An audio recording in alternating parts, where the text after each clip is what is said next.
So before we dive into the next Hypercar episode, I just want to do a Q&A for you guys to let you guys know what's going on with my life. I asked you to give me some questions. Here are some answers. But before we get started, a Hypercar has been found and a Hypercar is coming, so you will see it soon. I had a few people say, oh, Tommy, you're milking it. Tommy, you're dragging it out. I'm sorry. Buying a car of over £1 million is a long process. I'm not just going to be like, yep, I'm buying the car because people said I'm milking it on YouTube. It takes a while. A few people said, oh, Mark McCann bought his car in 2 videos.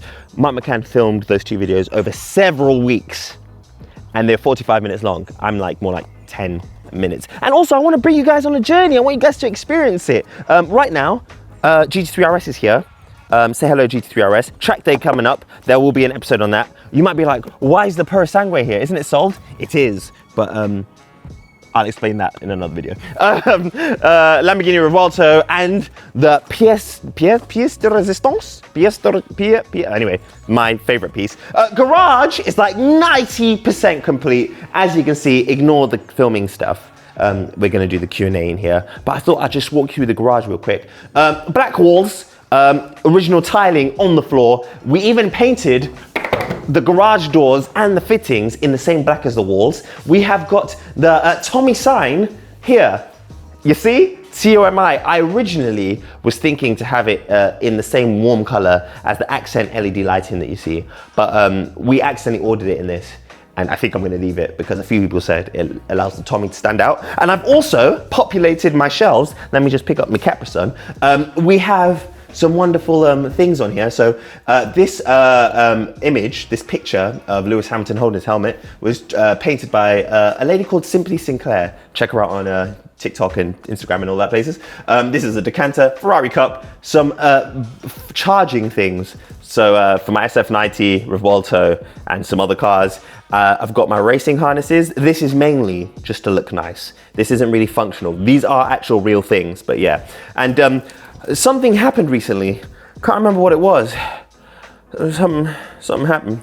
Something to do with YouTube. Anyway, down here we have the model cars. So we have my orange Hurricane Storato. I say mine, that is my wife's car. It's obviously wrapped now, so it's not orange. The Revuelto, if you're wondering what color it was, underneath the wrap, it's green, surprise. And then Urus Performante. If you're wondering where the SVJ one is, I don't know. I haven't been able to see it in years. But yeah, we've got my television here that I'm upgrading. So if anyone wants to help me find a television, I need like a 100-inch or like a 60 or 80 inch. Oh, look at this guy, he looks so cool. I want to put it here, and this is where the podcast will be shot. So you'll see me in my headphones and talking, and then there'll be Hypercar in the background, and it'll be cool and whatnot, and we'll be walking around. The podcast is going to be dynamic, so we'll be able to like move around and talk at the same time. I think that'd be cool. I almost forgot my shelf of goodies. So in here is like a display shelf. I've got my helmet, got some bits and bobs that I've got from cars that we've purchased over the years. The thing I'm most proud of in here is probably my Lewis Hamilton non-alcoholic Almave drink, because I don't drink.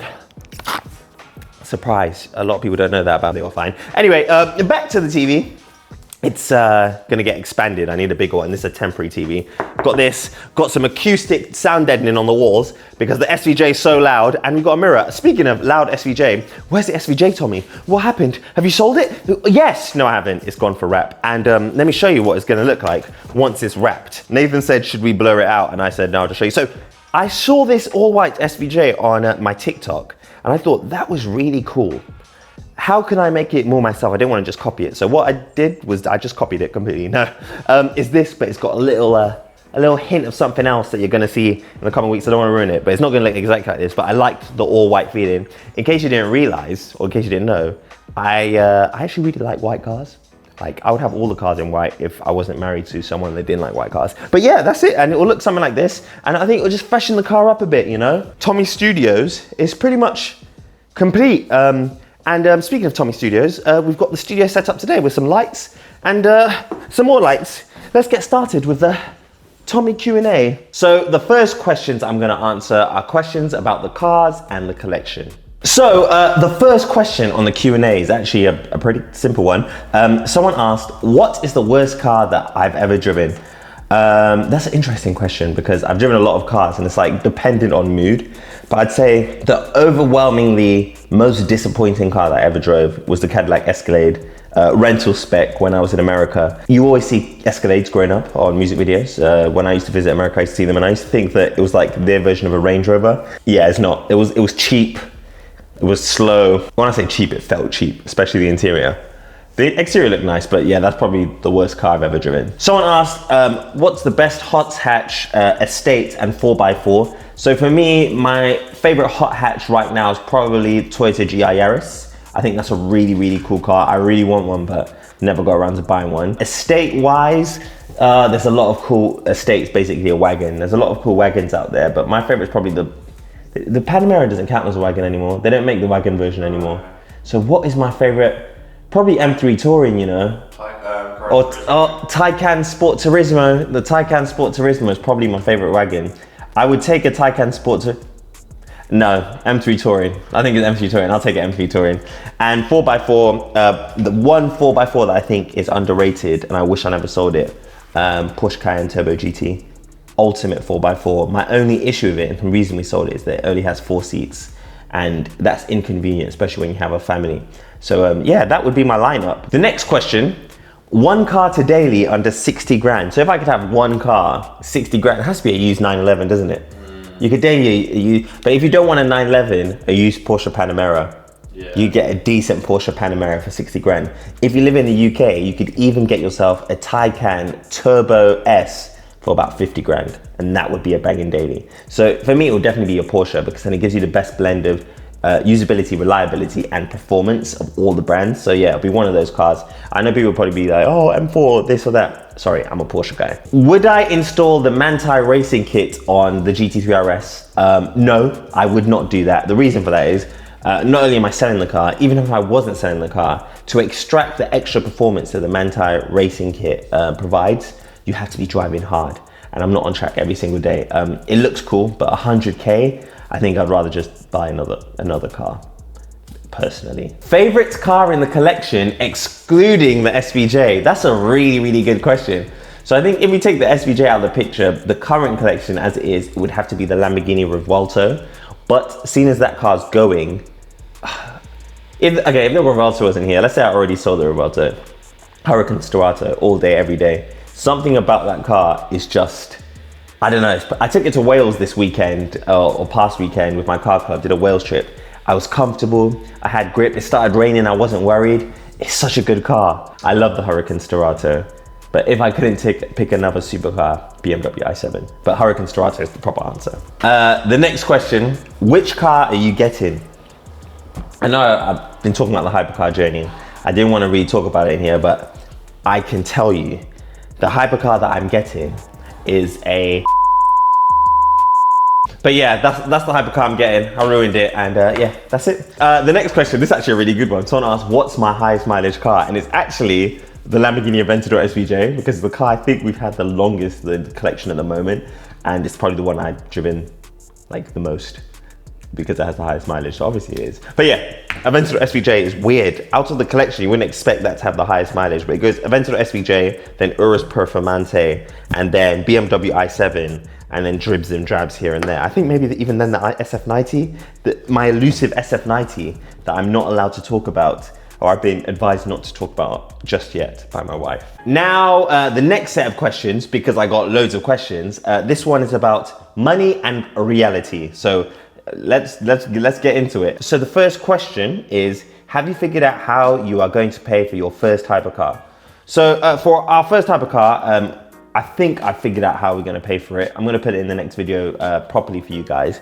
But what it's looking like is that it's going to be, instead of just paying all cash or all finance, it's going to be pretty much 50-50, put in half the price of the car, finance the other half, just for security and affordability. So that's probably what it's going to be, but stay tuned. Someone said, at what age did you make your first financial breakthrough? So when I was making music, I made a lot of money at a really young age, and I enjoyed it, but I kind of just like wasted it. And then also I had a manager at the time, obviously not my manager now, but a music manager at the time that stole a lot of money from me, and I never realized until I started doing like an audit, and I went through like my contracts and stuff and realized like a lot of money. When I say a lot of money, like life-changing money for some people, was missing. My first financial breakthrough, I think, was about 10 years ago. maybe 10, 11 years ago, and yeah, made a lot of money, lost a lot of money, made a lot of money again, and planning not to lose any more money by the special grace of our Lord Jesus Christ. So yeah, at the height of my DJ and producing career, I was charging like around 1,000 an hour for a set, sometimes more, sometimes less, depending on where and who it is. I was flying all over the world to DJ, so I was making a lot of money.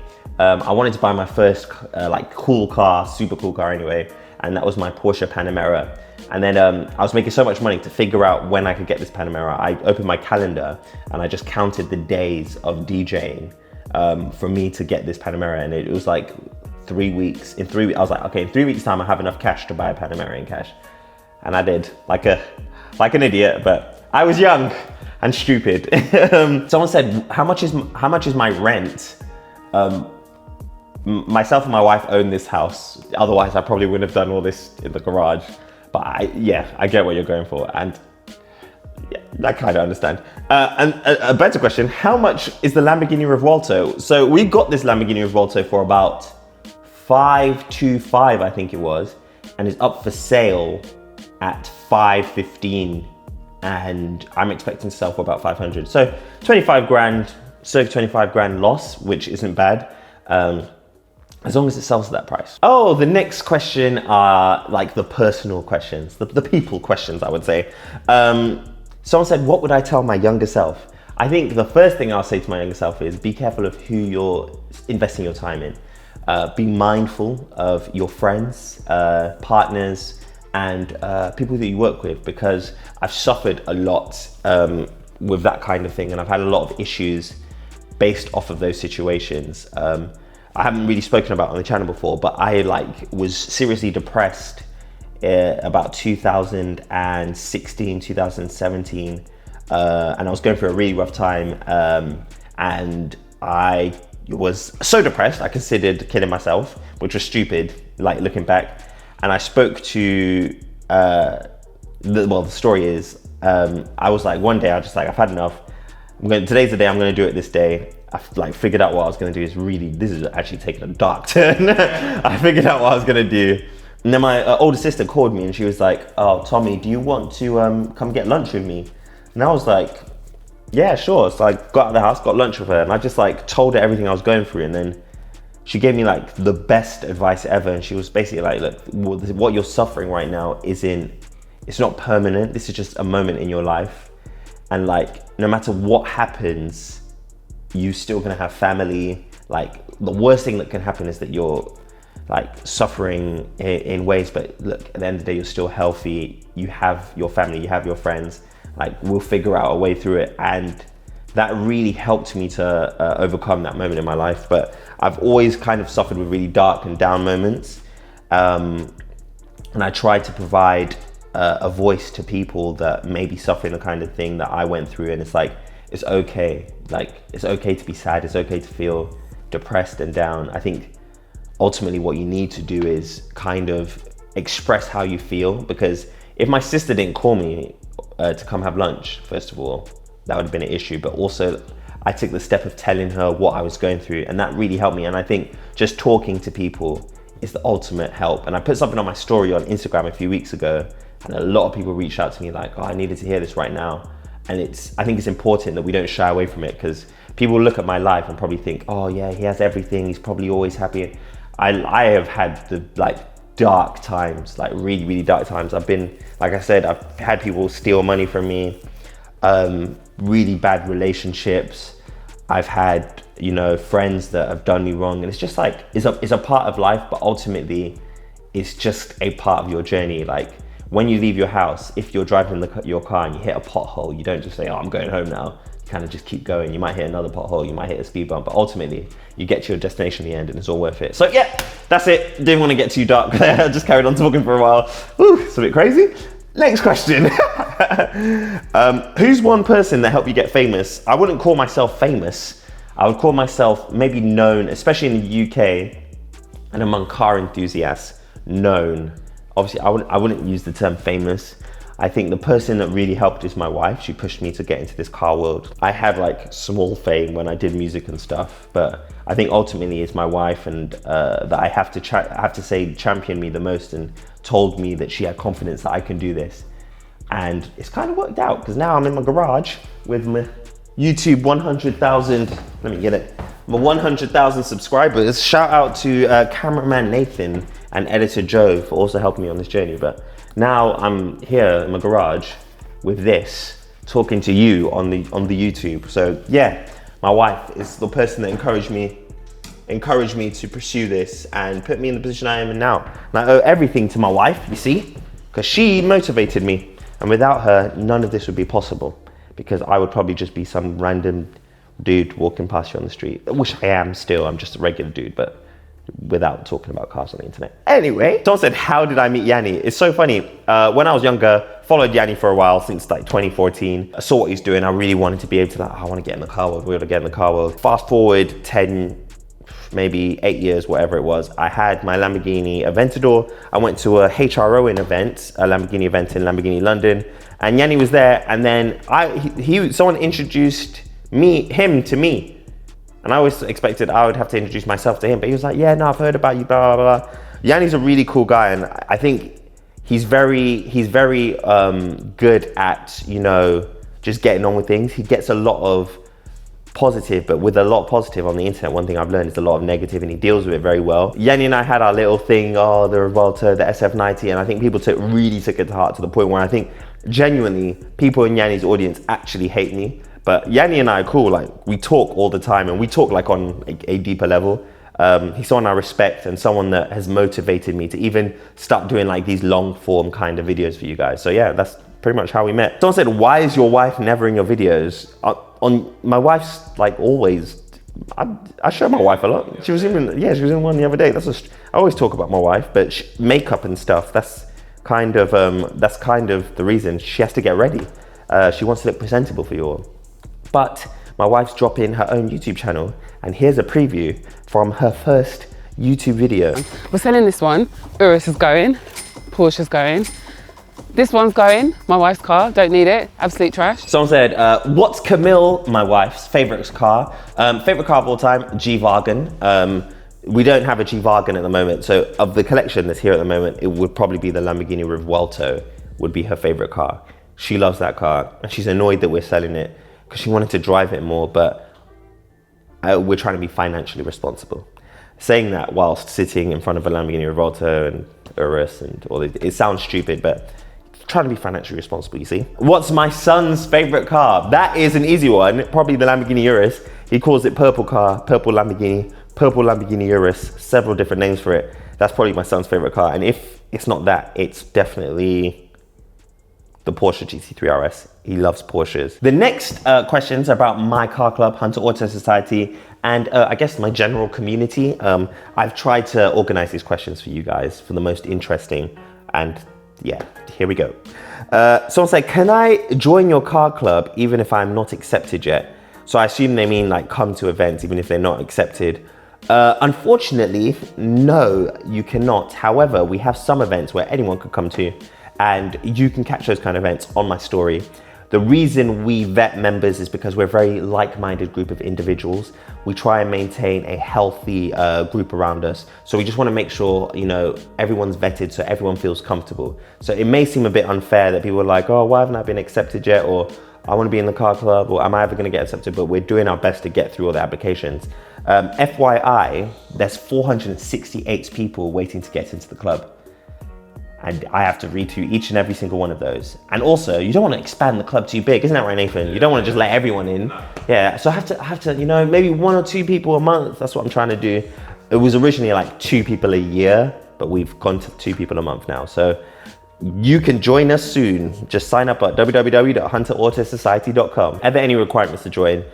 Performance car. We look on a case-by-case basis. Mainly, we're looking at the individual, but there has to be a certain level of car because of the kind of events we do and the kind of drives we go on. We have to ensure that A, you're going to be safe, and B, you can, I guess, keep up and match the vibe. So, you know, we have some guys in the group with like C63s, we have M4s, we have different things, but mainly it's like Porsche 911 and up kind of territories where we're looking at, but we do allow people with other cars in. Just as long as the person's nice, man. That's what it's about. It's a community. It's not you're not good enough because you haven't got an expensive car. The price of the car doesn't matter. It's the person. Let me put it that way. Would you ship your car abroad for abroad for a trip?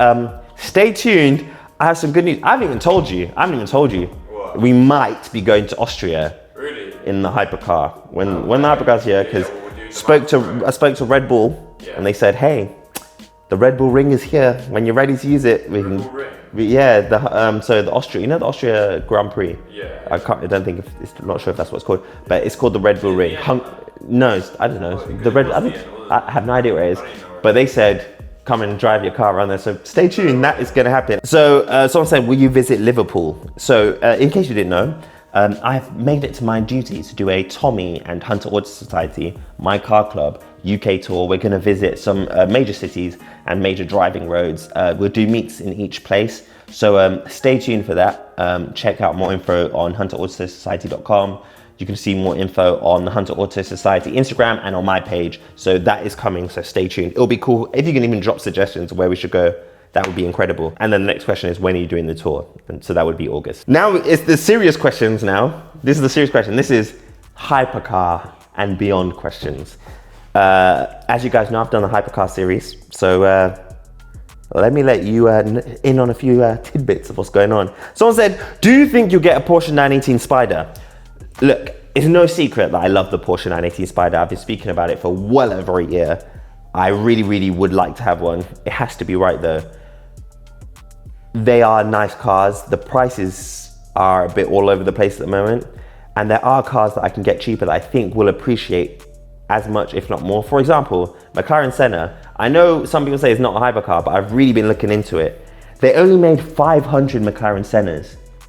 They're gonna be expensive one day. I think they even made more, they made more P1s than that, I think, or maybe around the same. But look, that's a car that I'm looking at. And P1 again, another car I'm looking at. People are saying, oh, look at LaFerrari and that. I haven't got LaFerrari money. That's why I'm out here making YouTube videos. Trying to get your LaFerrari money one day. Just, I don't have LaFerrari money right now. Although by the time this video airs, I may have won the Euro Millions lottery. And if that's the case, you're gonna see some crazy cars on this channel. I might even buy a boat. Not like a small boat, a big one. What wrap would you put on your hypercar, or would you leave it? So, I wrap cars. I never used to, but I'm into it now. In fact, the SVJ has gone for a wrap right now. That's why it's not here. And that's gonna look pretty cool. I'll give you an example of what that's gonna look like in a second. But yeah, I'm gonna wrap it. I'm not sure what color yet, so I'm gonna need help to decide. It also depends on what car, because certain colors suit certain cars and not others. So yeah, we'll have to take a look at it. What's next after the hypercar? So whichever hypercar I get now, I would probably try and get a hypercar next again. Or if I, for example, if I don't get a Senna now, I will try and make it my objective to get a Senna soon. There's no other car I want. It's really weird. I wouldn't say I've completed cars, but like I've kind of maxed out really early. And now I'm like really desensitized from a lot of like the wow stuff. And I'm kind of into like the quirky things, like the new Renault 5. That car just looks cool, I like it. That's why I like the BMW XM, the smart Brabus that we had. I like really quirky stuff now, and I'm also looking more into classics. So yeah, another hypercar or a C63 Black Series, something like that. Or Mercedes-Benz Pagoda, or an old Mercedes Sharknose 6 Series. The possibilities are endless, but yeah, I'm kind of maxed out on supercars. Like, they still interest me, don't get it twisted, but I've kind of like experienced a lot in a very short space of time. So now I want to go to the special stuff or the quirky stuff. Would you reconsider a Carrera GT? I was speaking to TGE literally 2 days ago about the Carrera GT. He said, great car, you drive it once, be like, wow, that was amazing. You'll park it, probably not drive it again for a year. So I like to drive my cars often, so I probably wouldn't. And also I want to come back home to my family safe and sound. And that car gives me horrible feelings. That car scares me. It scares me a lot, because just Google Carrera GT accident and you'll see how many there are. I feel like the Carrera GT was so sketch, that's why the 918 they were like, we need to make this four-wheel drive. Yeah. Like the Carrera GT sketch. So yeah, this wasn't a hypercar episode, but the next one is, like I said, I don't want to bombard you. And a lot of people are like, oh, should have bought the car already. Listen, I'm spending over £1 million here. I'm not gonna just be like, and I'm doing this live, by the way. I haven't already, like, this is a live situation for you. When I say live, this is happening in real time, because people compared it to, like, for example, Mark McCann and this person, that person. Those people have shot their videos weeks in advance, and I like to keep you guys in the moment, because obviously I do my TikToks every day, so it has to be synced up. I can't just, because then you'll see a 918 or a P1 or a LaFerrari on my TikTok, and then you won't see it on YouTube. It doesn't make sense. So I try and keep it live. So yeah, some people are like, oh, you're milking it and this and that. I'm honestly just trying to bring you through the journey so you can see every stage of it. I'm not trying to milk it. Someone even said, oh, you're trying to use these videos to pay for the hypercar. I'm sorry, I don't think you know how little YouTube pays. If that was the case, I would have been on video. Okay, so I've done 4 videos and I've made, okay, so I would have to do maybe 1,000 videos before I can get an hypercar. So 1,000 videos of good engagement, and it's not happening. But yeah, the hypercar is coming, and next week I'm gonna have an update for you. And depending on how the video starts, if it starts with it's a good update. If it starts with guys, it's a stressful one. But stay tuned for more from Tomi TV. Oh, I should have called my page that.